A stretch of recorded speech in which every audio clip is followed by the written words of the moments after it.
Today, I'm going to share my story about how I got my ex back and got rid of a third party. So, let's talk about that.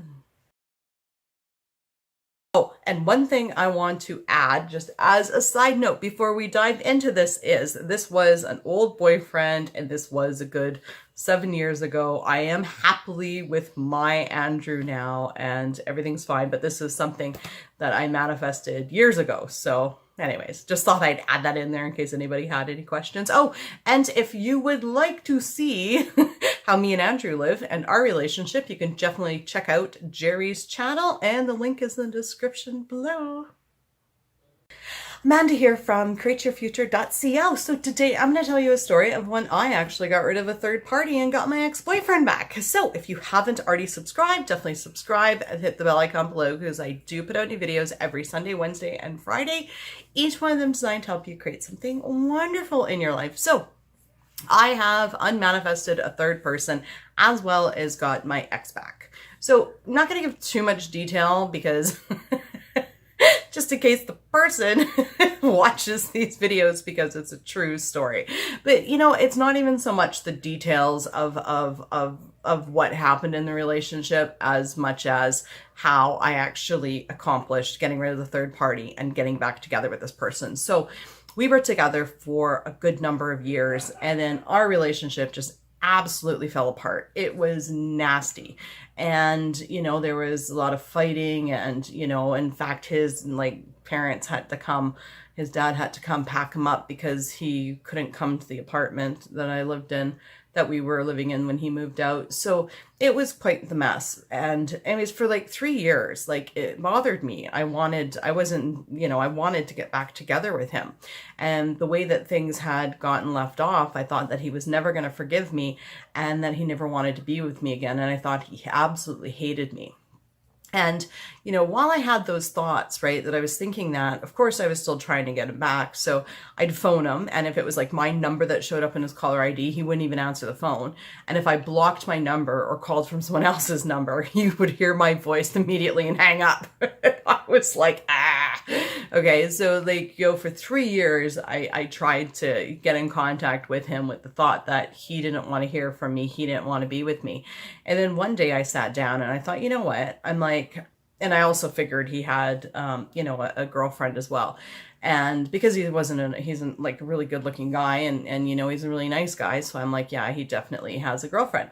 So, and during that 3 years, I finally got over the story. I was like, no, you know what? I'm the best girlfriend ever. In fact, no, he definitely wants to be back with me and he misses me. And then I started intending that I would run into him because I figured that in my mind at the time that, you know, running into him, he wouldn't be able to like hang up on the phone. He would have to actually talk to me. So sure enough, you know what, like after about maybe a couple months, not even of intending that, all of a sudden, boom, I see him at a coffee shop. And I was like, huh. And I was in my car, and so I parked and I got out and I went to the coffee shop, and he was outside, right, having coffee, and I sat down and I'm like, hey, how are you? And he was like, oh, I'm great, you know, and we started chatting. And then it leaded to, hey, what are you doing next Friday? Do you want to go out for dinner? And then he was like, yeah. So, but then I was like, you know, I think he's got a girlfriend, right? But then I thought to myself, no, you know what? He'll dump any girl for me, right? That was just my story. I was sticking to it.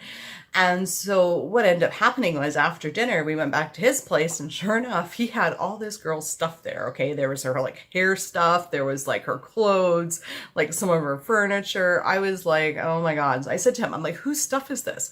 And he was like, oh, it's just my ex-girlfriend. And I was like, oh yeah. I said, what happened? He's like, oh, well, you know, I mean, he's like, we didn't get along, so I dumped her. And I was like, oh yeah. Right. But I was still like, her stuff's here. I'm like, I don't like that, you know? So then I was like, I started intending. I'm like, by the next time I come, I intend for her stuff to be gone. And then sure enough, a week later, because, you know, I went to work all week and then came back to visit him a week later for another date. And sure enough, you know, all of her stuff was gone. She came and picked it all up and it was over, you know, between them. And I was like, oh yeah.